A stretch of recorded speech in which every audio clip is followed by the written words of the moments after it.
Hashtag no music, no intro. We are back. The Saints Block Party podcast presented and brought to you by Precious Works LLC. For any of your business website needs, reach out to our guy, Bajan. He will get you hooked up. And it is an honor, a privilege to have on our show joining us a recurring guest, and we're going to get into that in a little bit. NFL Daily's own Gregg Rosenthal coming on to SBP, talking Saints. And it is the perfect week to have. We didn't plan this, that the one potentially, if not the biggest NFL trade of all time, happened to coincide the same week. We didn't plan it. It was just happenstance. But before we get into talking Saints, before we get into talking Myles Garrett and all that, we got to start with a poll that was put in our Discord. Patreon.com/Saints Block Party, become a Patreon or a YouTube member. It was a poll of, and our dude, Bajan of Precious Works LLC, favorite recurring guest on SBP that people voted on in the Discord. You lost to Matt Harmon by 1 vote. How does that sit with you, Greg? Is there a question? Or are you just going to start with the outrage that was this vote? First of all, it was only 19 people. Let's get more people involved in the Discord. We need to be signing up for the Patreon.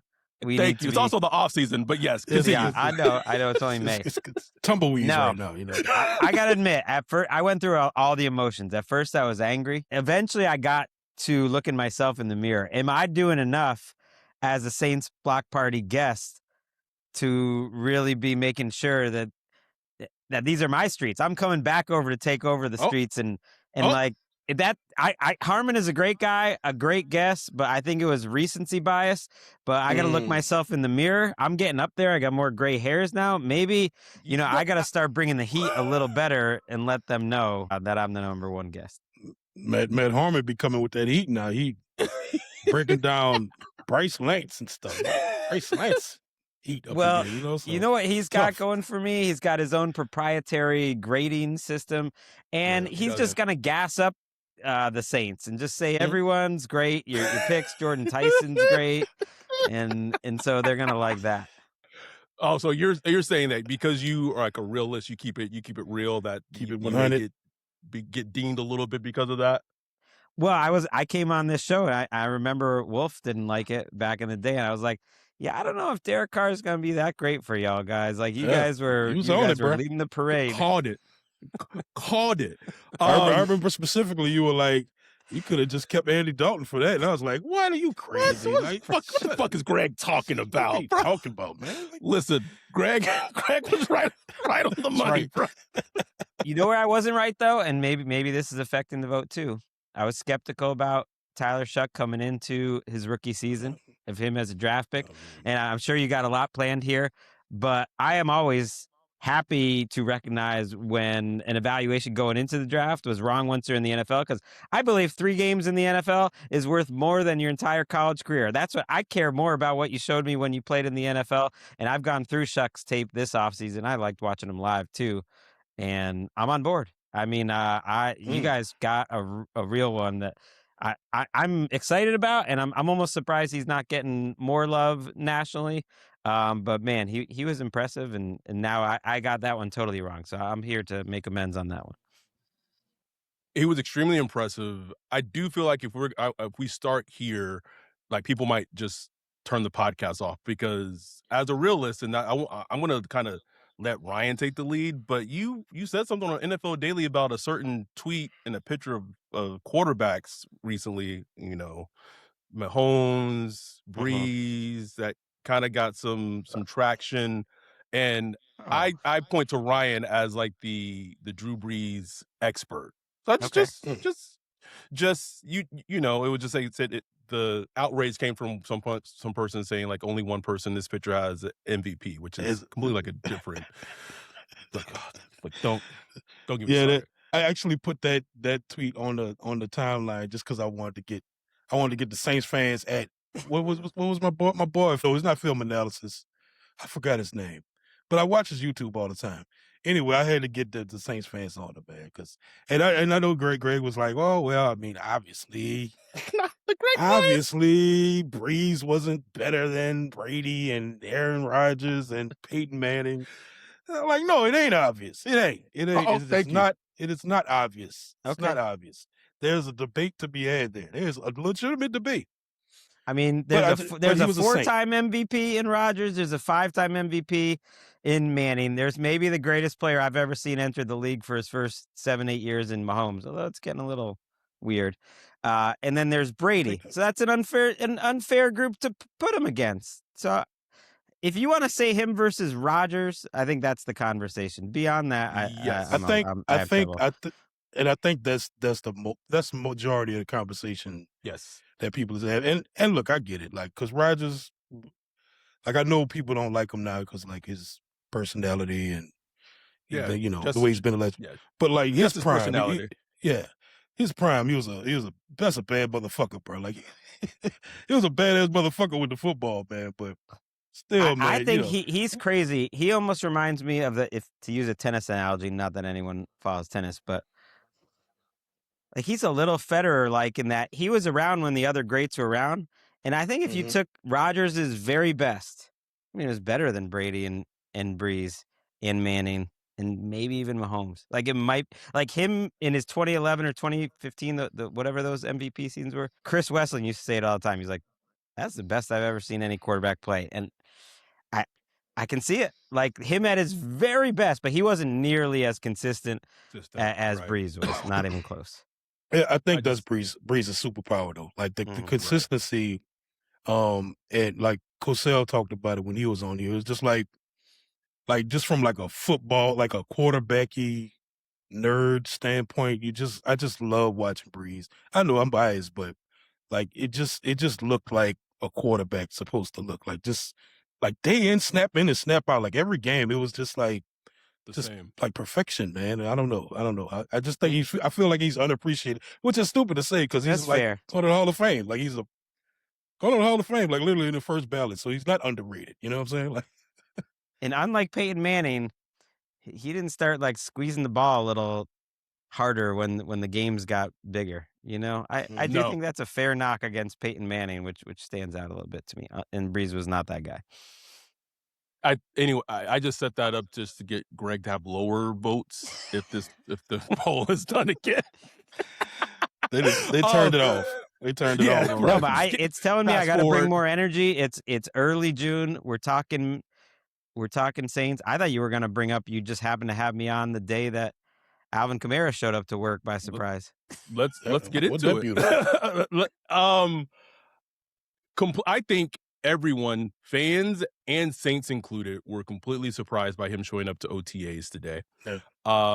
And the sense that I've gotten and kind of been told is that AK and his team, his agent, like they want to know how the Saints are going to move forward. Are they like, am I going to be on the team or am I not? Like, I just need some clarity. And something Ryan and I have talked about just in regards to, like, you can make the argument like it makes complete football sense to release him. He's an aging running back, whatever, but it's just weird how the Saints have been this, like, they still don't know what they want to do. It's like what's the holdup? Like it's a weird kind of situation that they're kind of putting AK in as well, because Kellen doesn't know. Like his answers at the podium are just all over the place. So what were your thoughts when you saw that? I thought it was a great move. It was such an Alvin Kamara move, and he even said, "Oh, I just was in bed and decided last night I'm just gonna show up, see what Mickey does now." And the most interesting part of it was he was saying he was waiting to see how much of a haircut, using that as kind of a term for a pay cut, I guess, that they wanted him to take. And you guys could speak a little more on the particulars of the new contract that they gave him. But it's all very confusing. I thought the way they had set up the contract now was he going to be cool? Like, how do you think this goes from here? Are they going to give him another pay cut on top of what this restructure was? That part I don't really understand, but it makes total sense that he just wants clarity and that this was a move to at least force them to be like, am I on the team or what? Yeah, I don't know. It's weird. Like, even the restructure was weird. It was like a 50% rule. I still don't really understand it, but essentially Yeah, essentially, it gave the Saints. It was like doing a restructure without having them having to pay like that, that restructured cash up front. You know what I'm saying? Like the bonus, the signing bonus or whatever. So it was just it's a weird little move they did. I was wondering like, are they trying to move him like in a trade? But nobody's trading for Alvin Kamara right now, but maybe they wanted to see. I don't know. I mean, he's guaranteed a $3 million salary this year. His base salary is $1.3 million. I mean, you're not going to give him any more pay cut. No, from that. there's nothing to cut. Either he's on the team or you cut him. Like there's no like in between. But I guess if he plays fully, you will make about $11 million if he plays the whole season. I mean, I guess they want to trim that. Money's already. I don't know, but that's the thing. They haven't even discussed for. Yeah. But they haven't even discussed it at all. Like they've never even approached him about a pay cut yet. So I don't get it. It is. Well, and weird. they let him speak to the media, and they're sending out tweets of him chatting with Etienne. And so I'm thinking, I think he's on the team. I mean, at worst, he's the guy. You've heard stories about these guys that get fired and then they just show up to work the next day still. Yeah. Be like, oh no, what happened? So it's like him sending those pictures out. I feel like, I guess he's on the team. It's too late now. They sent the tweet out. Right. It does feel a little bit like the toothpaste is out of like the tube, like to do that, and then like maybe a couple of weeks later, be like, yeah, well he's gone. Like it looks like it's a bad look. Mm-hmm. Like and that would be very unsaints. Like I would very much. Kudos to AK for pulling that, because just from a football practical standpoint, Ryan and I have talked about this at length in terms of you can make the argument him being cut from an aging running back standpoint makes sense, but you are trying to win the NFC South this upcoming season. So if something happens to HN and he gets hurt, then like your backups is like Devin Neal. Kendre Miller's not even practicing because his ACL tear last season. So just from a depth perspective, it just makes more logical sense to just ride out this one last season with him and let him ride out to the sunset rather than just getting rid of him, because then you're hurting your team depth at the running back position, and you want depth if you're trying to compete and win an NFC South title. Yeah, and when he's making that little money, like if it's not working out, you can see how he looks in camp. You could something could happen in the season, but I love the idea of Alvin Kamara as just your backup third down back. I mean, he's built to be a third down back. Yes. that you don't put many miles on during the season or anything, and he just comes in to spell Etienne sometimes. I don't know. I just don't get it, And look, they've asked Kellen more like every possible way you could ask him. Like Underhill asked the point blank, like, do you have a vision for him on the team? And he was like he said, yeah, like, oh yeah, definitely I have a vision for him. But it was still kind of like a hedged answer. It's just weird, man. I just would like to know, like, what are y'all gonna do? Like what is happening here? Like, is he on the team? Is he not? If you're gonna cut him, like, just move on. Put out the thank you tweet, thank you for your service, and just move on, man. Like, just do it. There's a thief in these finals. Just what other somebody who's been quietly locking up all series. You got a hunch of who it is. Underdog's got $1 million for whoever calls it right. Pick your player every game, include their steal stats. Series ends, steal leader gets crowned, pot gets split among everyone who called it. It's simple as that.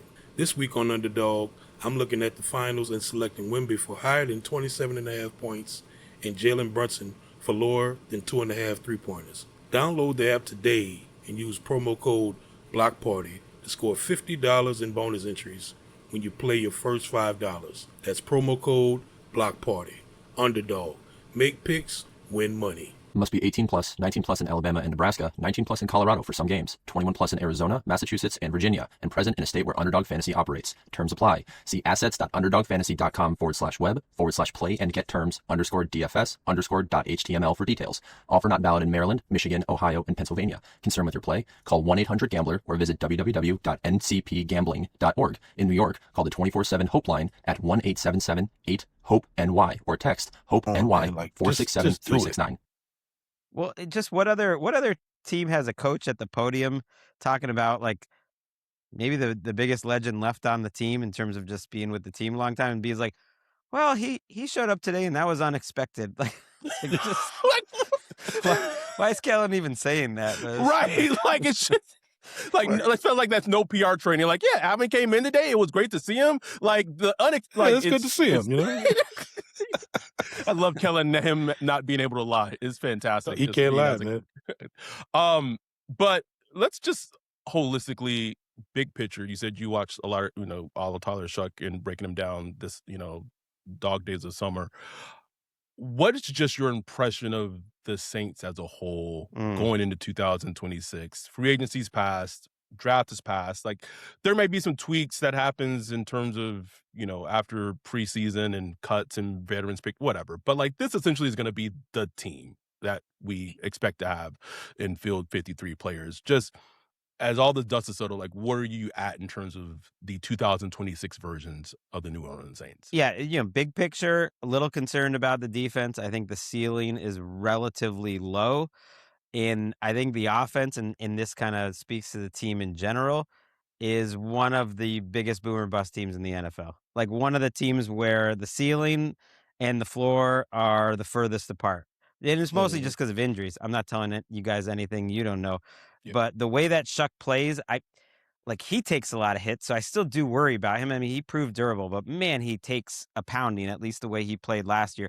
And then the offensive line, like if it clicks and everyone's healthy, Tyson and Olave stay healthy, that could be a really good, fun offense with a legit high ceiling if the offensive line is a top 5 offensive line, which I don't think is that crazy, top 5 to 10. But man, there's also you take 3 or 4 pieces out of it, which considering the injury history with a lot of the guys of the whole offense I'm talking about, and then it just all falls apart. So I actually think they might be the most, certainly the most dangerous other than Tampa. But yeah, the team in the NFC South, along with Tampa, that obviously has the highest ceiling, but it's also, I think it's a boomer bust type of team. No, you spot on, and you can go deeper than that because you got Olave with the concussion issues. Luckily he was all clear last year. Then you got Tyson, well-known hamstring issues. They've taken the approach to kind of ramp him up this offseason, which I actually do like. But even like Devon Villay, he constantly dealt with injuries just from the way he plays. Real physical player. He just gets nicked up. It's everybody, man. Like McCoy, even like Fuaga, those two really stand out. Those are the two big ones because there's such a vital piece in terms of if the offensive line can be truly good, like top 10 good, that means Eric McCoy's playing 10 plus games. That means Fuaga, not only is he playing 10 plus games, but he looks more like his rookie version of how he looked at right tackle than his second year. I know people just think that like, oh, like David Edwards, like he's a decent offensive lineman, like cool. I don't like people truly don't understand how bad that left guard position was for the Saints It was atrocious with pinning, with reduns and just the revolving door. So even him just being there will help improve the offensive line so much. But like you hit it on the head, it's just the injuries and can they stay healthy is such a huge thing. The thing that Ryan and I talked about, you hit on the defense is like, it just feels like it's a defense that's prone to regress of how they ended last season. Now you can bring up the fact that they weren't playing like super great teams, but like Brandon Staley very much was in his bag and had the defense humming, especially towards the end of the season. Chase Young had a good season, but it just feels like there's going to be a step back. But I would just ask you, what is the path for this defense to at least either maintain or even go up a level in terms of what they can do defensively, kind of with the current talent that they currently have? I think it's that the Staley stance, starts really getting going. It was happening late last year. It's year 2 of the system, and that the guys in the system, there's a lot of smart players in this system, like Justin Reed, and you have veterans that Werner and Caden Ellis end up playing pretty well together, because you look at just the overall pass rush. I know Chase Young is a good player, but between the defensive tackles and then the rest of the edge position, nothing. It's pretty low. It's pretty low. So you're counting on scheme and continuity and kind of being greater than the sum of their parts. And your guy, Kristen Miller, coming out and being one of the better rookie defensive linemen, which I think is possible. I think it's possible. They need it, man. Like they need somebody to pop off. I was fascinated you and Ali had selected Chase Young, I want to say like 22nd, like y'all did the 32 pass rushes or whatever, which was like, it was kind of spot on. Like the spot, I thought it was a good spot for him. But it was crazy just seeing him kind of come alive last year, because I was like, both me and Adam were kind of skeptical when they re-signed him. They gave him the 1-year deal, brought him back, and it was like cool. Like he was a solid player, but it's like he always left us a little something on the bone. Like like you just want a little more from him. Then he started the season missing like 5 games. It's like, oh, here we go, here we go again.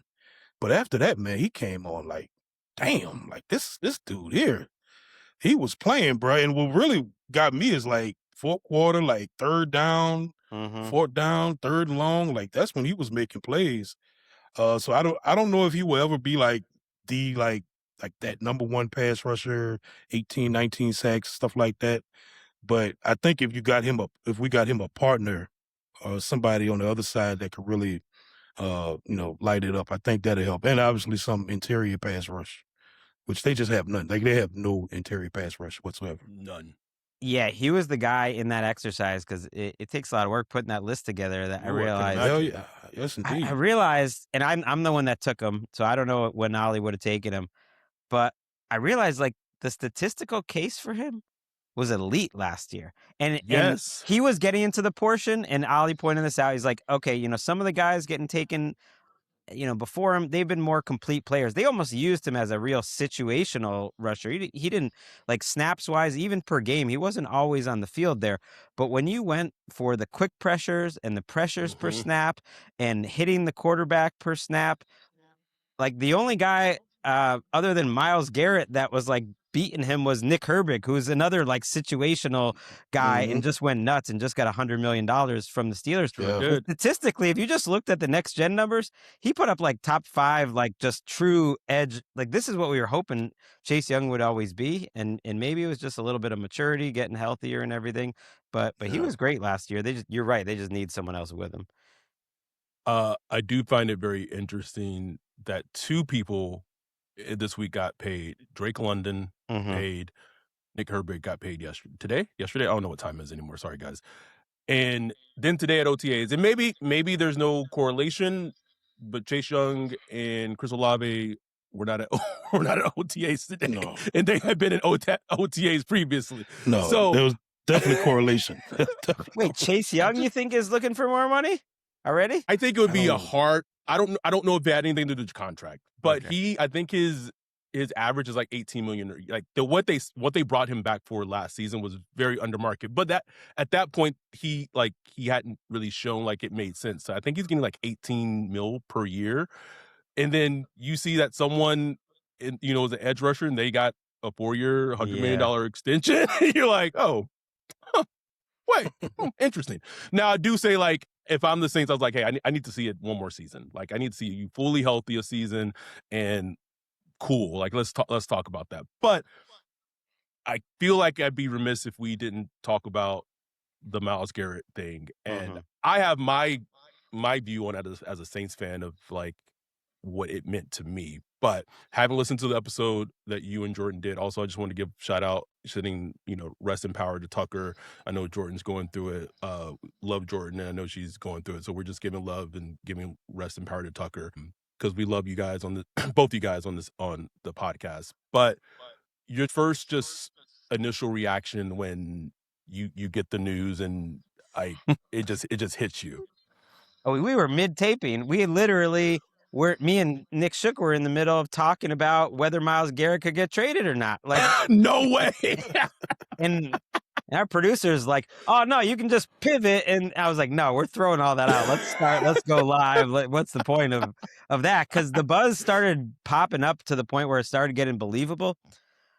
But I just went back to that the Rams do things their own way, and I love that for them, for their fans, because it is a risky trade.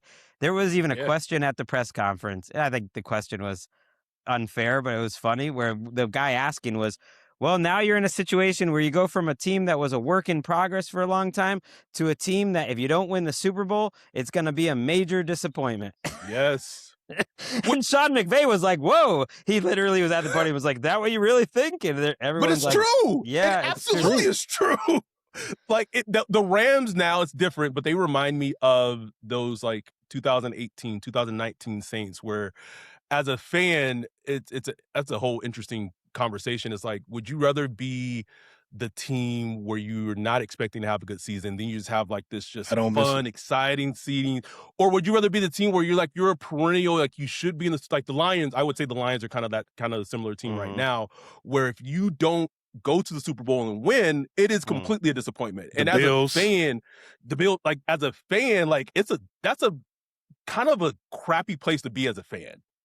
Yeah, but you get Myles Garrett, and yes, it does give him a better chance for this year. I think Jared Verse is a really good player who has some limitations, but Jared Verse plus 3 picks is crazy. The evaluation that to me is the most exciting, and I can't wait to watch it with him having Kobe Turner there, and then Byron Young's on the other side, and Poona Ford and Fisk. Like they got dudes around him. Is playing with the lead. Jordan even said it. I think they evaluated him like as good as everyone knows. Like, oh yeah, Myles Garrett, like. He just won Defensive Player of the Year. As good as he is, I think the real football sickos are like, no, it was insulting to him that for so many years it'd be like, is it Garrett or TJ Watt? And you got all these Steelers fans being like, well, if you look at this or what, it's like, no, this guy is the closest thing we've had. Other, JJ Watt and Aaron Donald and Myles Garrett, they're in a tier to themselves, I think, in the last 15 years. Peak Watt. Yep.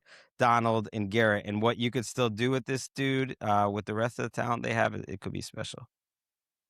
It's crazy. I was crunching some stats yesterday, and I think it was like 40. Like Myles Garrett played like 40% of his snaps with the Browns trailing, like behind, and like Jared Verse just in his 2 years with the Rams, it was like 24% trailing or something like that. So, like just from a pass rusher standpoint, like. Garrett is just going to be able to feast, bro. Like, it's going to be ridiculous. Just a ridiculous trade, but like a fun trade. And the fact that it started out with like some Green Bay podcaster who like was tweeted out.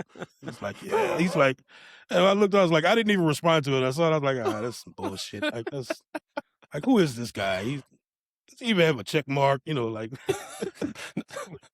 he was close. Like he said it was like a Ricky Williams deal or something. But he was close. Shit, he was close. Now, when we were talking about it on the podcast that never aired, I called him out by name. It was Easton something. Yeah, Easton Stick. It's not Easton. Chargers legend Easton for Packer update. He got it going, and someone else said something, and I was like, and I was screaming at y'all. I was listening to y'all podcast. I was screaming at the end because y'all was talking about, well, I guess we didn't get the AJ Brown trade yet. I'm screaming like, just wait a couple of minutes. It's coming. Like, just hold on. It was like 3 hours, but by then, it was tough. It was tough. It was we got to spread out the content. So I was fine. We beat AJ Brown. Yeah.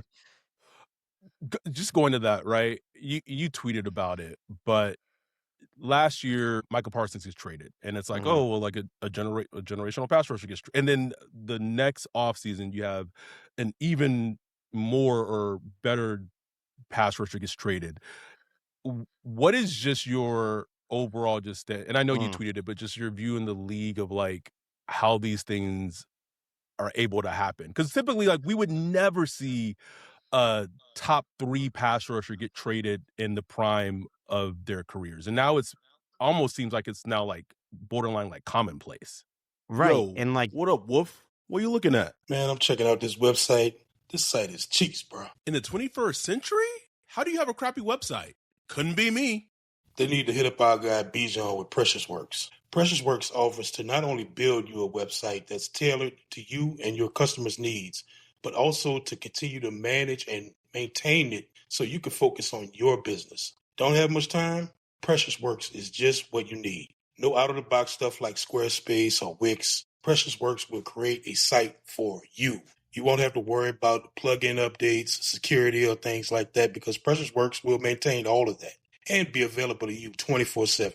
Bijan sets up set up Saints Block Party Podcast website for us a few years ago and hit it out the park. He also keeps it up to date and helps us anytime we want to add something new like a form or the prospect matching tool that we did for the NFL draft. It's like having your own personal developer just a text or a call away.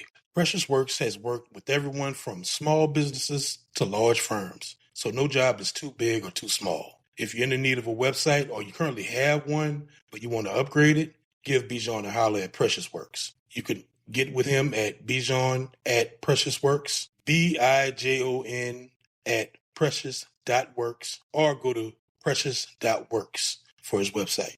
Make sure to tell him Saints Block Party sent you. Right. And like deals like the Jalen Waddle deal and all the other, like the Trent McDuffie deal, like we don't even think about that. 5 or 6 different first round picks got traded for veterans this offseason alone. Yeah. I love it. It's what I've always wanted. I thought the Eagles and the Patriots to a lesser degree last decade were a little ahead of things on this. But the number one thing is everyone's so damn smart. Even the Saints don't have cap problems anymore.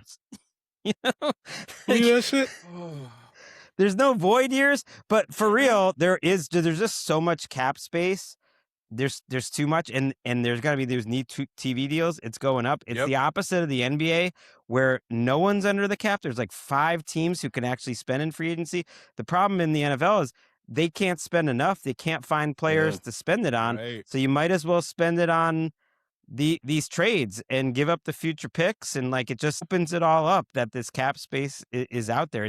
It's so much harder to get good players than it is to create cap space.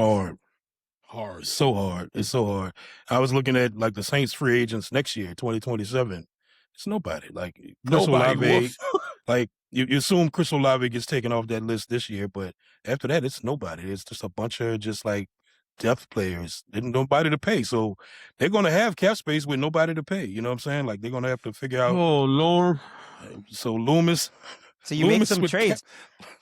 And the crazy thing about these trades too, like for these ones in particular, like AJ Brown and Myles Garrett, if you just look at the money coming their way, because the teams that they're coming from already paid them all the upfront money and stuff. Oh, that's right. They're cheap. Garrett's only due $100 million in cash like the next 3 years, which $33 a year for Garrett. You're like, that's not bad. Yeah. And then AJ Brown's even less. Like his cap numbers the next couple of years like add up as like 7 and then 10 and then 17. He'll be asking for more money after this year if he does well. But either way, it's like it's easy to take them on. But you just got to be willing to give up some picks. It takes some guts, but it does. It can work. But that's what I actually look forward to with having cap space at some point, because in the for the past 10 years or whatever, the Saints wouldn't be able to do stuff like that. Or if they would, they have to like at the same time do some kind of cap gymnastics with somebody else if they wanted to make a trade happen. Like I remember one year when they were Sean Payton was trying to get who's the cornerback in Carolina?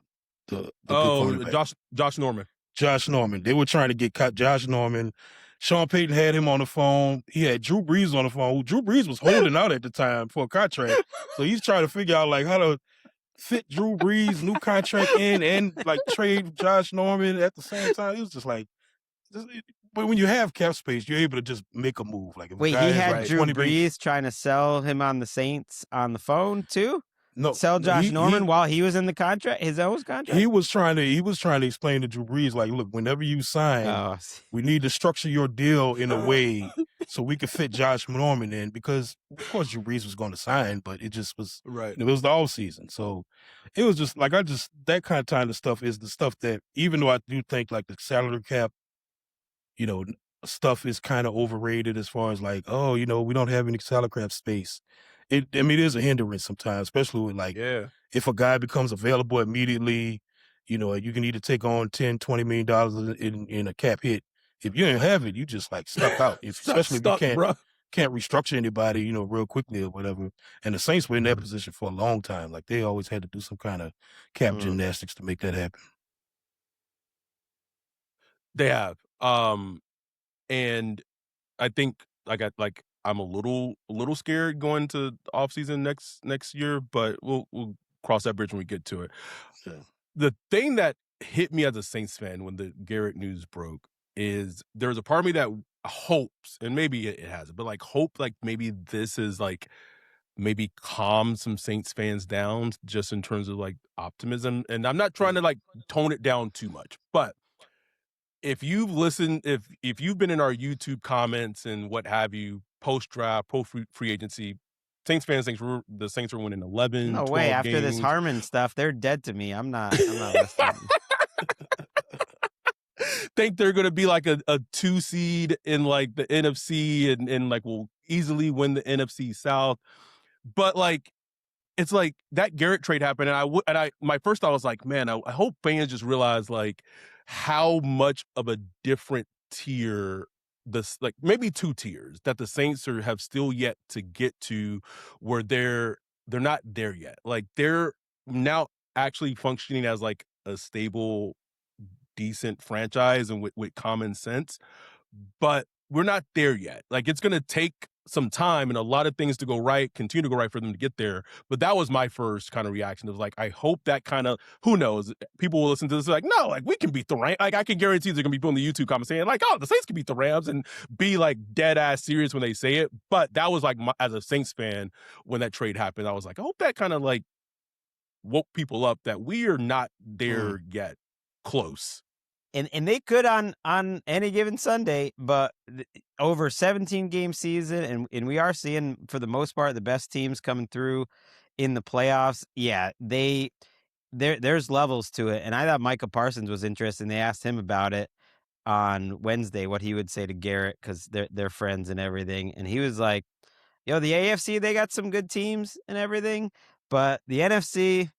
And he's speaking from an NFC North player, but the NFC, like there's no easy games in the NFC, and it's true. The bottom is better in the NFC, and the top, Yes. there's just more monsters. Like the Saints are not at the level of teams like the Eagles, Seahawks, and 49ers specifically. And then the whole North is a problem. They're at all 4 of those teams are essentially a step ahead, like the Lions and Packers for sure, and even the Bears and Vikings. You know, you can get to that level, but it's just there's just such great depth. There's so many quarterbacks now too in the NFC. It's not just top level at the AFC, and so yeah, he's right. You can get them on a Sunday, but it's more the teams. Even like a team like the Bucs, who I'm pretty high on, has to look at that and be like, man, we've done a lot of right things. We got a lot of good players, but we're not at that. We're not at that level either. And we have Baker Mayfield. Yeah, and I think Baker takes a like it seems like his career has always been kind of like always up and down, and I feel like after last year, I feel like he's going to have like a good year. Like he's going to have a bounce back year, and I just, you know, they do build it the right way. I can't lie. So I think they will be. But look, the Saints got busy with the Bucs last year in Tampa. You know, and that was with like, I can't even tell you who was on the Saints. I mean, they had William Sherman on the offensive line, and it was just in tatters. And you know, so I do think the Saints do have a chance to win the NFC South. I just can't buy the Falcons, and that's not even my bias. Like I'm like, what are they doing? Like, what are the Falcons doing? I don't get it. They stink. I think they could be one of the worst teams in the NFL. I really do. So we'll see. I'm glad you brought up that Bucs game, though. I don't want to bang on the Falcons because I did go back and watch Shough, and it was that Bucs game and then the Panthers game the following week that really sold me on him. And when I went back to watch those games, he's got that something where late in games, his courage and his ability to make plays, and everyone remembers the scrambles, but he had a number of third down plays, whether running, they were backed up in difficult situations in those games, and he was money. And like my overall picture of him really improved watching it, but especially those late and close situations. And that surprised me. He was not afraid. He was not afraid. Yeah. Like from his college, I just didn't see that in college, man. I just didn't see that. And just the way he played and with who he played with. Like he was throwing a Ronnie Brown and a Samaj Torre, and this week, you know, Kevin Austin Jr. was catching money downs and third down. You know, he had Valet looking like we were finally like, Valet looked good in those games. I didn't realize how many difficult grabs. And that's the thing. You do worry a little bit, and I think the big question for Shough is, like, number one, can he avoid taking some of those hits? Because I told you this, Adam. He looked like the two quarterbacks I always think of the most that just stand in there and got killed. They were so gutsy and they were so strong was Ryan Tannehill and Cam Newton, where they didn't really get hit, but they got brutalized because it was a combination of guts and not having a ton of feel of like getting out of the way, and they would just get killed. And so can Shough survive that? And then also because he's an older player, do we get the second year leap that you'd love to see, or is it just going to kind of be the same stuff? Because if you do get that second year leap, then you're really cooking with gas. Okay, so you kind of took my next question. One of the last ones I have for you is like, and we asked this people who've been on the podcast this offseason is like, what does that second year leap for Shough look like? Like, how do you quantify and contextualize what that leap is? Well, I think it's getting hit less. It's taking less sacks. It's finding that balance. It's the offensive line certainly helping him out, but his pressure just like they weren't bad last year. I don't think for him either. They really weren't that bad. And it's taking way less negative plays. And honestly, just the consistency in terms of the decision making, but I liked it. I think it's just him backing it up, and then the surroundings are gonna help him out. That to me would be his second year leap. He showed me a lot more in his first year than I really expected. Because if he plays at the level he was playing at the end of last year, and the O-line and with Olave and Tyson, the weapons are just better, and it's year 2 with more. That's all you need. I don't want to ask for more than that. I don't want to ask for more than that. And you should get more, though. I mean, look, he's gone. It's his team now. You know what I'm saying? He's been here all off season. He's taking on the leadership role. He's getting all the snaps, all the ones. So it's his now. You know what I'm saying? And so I'm really fascinated to see if he really does take that leap. Like you saw it yourself with Drake May from his first season where he played, maybe 12 games. You know, if you had to watch the games to actually see, like, oh, there's something there with this Drake May. He just needs a better team around him. And then that happened the next year. They went to the damn Super Bowl. Now, I wouldn't expect that from the Saints at all, but I do want to see that, like, that undeniable where you don't even have to kind of like squint. Because like right now, you look at, if you pull up next gen stats or whatever, you look at show stats, you got to kind of squint and see like, oh, there are some good stats there, but like it's still not like great. Drake May, like his second year, like he was elite in every metric. Like every metric is like, damn, like Drake May was cooking, and the eye test. Like, you can watch the game and be like, yeah, he's freaking balling. So I hope to see, like, it doesn't have to be a jump like from that to like Drake May level, but I hope to see where the eye test, the statistics, the wins, all that stuff just kind of match, and you don't have to squint to look at it. Yeah, the feel of when to use his athleticism. But I think the May comparison's a good one. He obviously doesn't have the skill set that May has. At least I think that's obvious. Like I thought May was one of the best prospects I'd seen, but I think it's a good comp in that I did feel I didn't think May was going to have the season he had last year, but I did feel like he showed me enough in his rookie season that I felt I felt so good about him. I felt like I knew. I actually do feel that about Shough. As long as he's healthy, I actually do feel like I saw enough, not to be at the May level, but to be a plus starter level. Like I feel like I saw enough, and that's why I'm talking about the surroundings and just getting the rep. And I'd love to see him have that feel of when to use his athleticism too, because when he felt like he needed to, he made it happen. And so that's a way to kind of avoid getting hit instead of just standing back there. I mean, he gets through his reads really fast, which that really impressed me. But he'd almost trust it too fast. He'd be getting like 1 to 2, 3 to 4, and then it's like at 4, and it's like pooh, he's just getting killed, you know. I think that also. My last one I have for you, Kellen, his progression as a second-year head coach. In theory, you have your guy at quarterback. You have weapons, offensive line. What does that look like for him in terms of his growth in the second year at head coach? In terms of like, obviously he calls the plays, but he's also the CEO of the team. What are the things that you would want to see from, be like, okay, all right, Kellen, like, okay, I see what you're doing. Like, to make you, like, maybe your opinion of him as a head coach, just not a play caller, to maybe lift and be elevated. I don't know if he's ever going to change with the media. We'll see. No. No. I know it's not answering your question, but honestly, just do the play calling, because that was where I thought he got better late last season, and then I saw the vision. So did.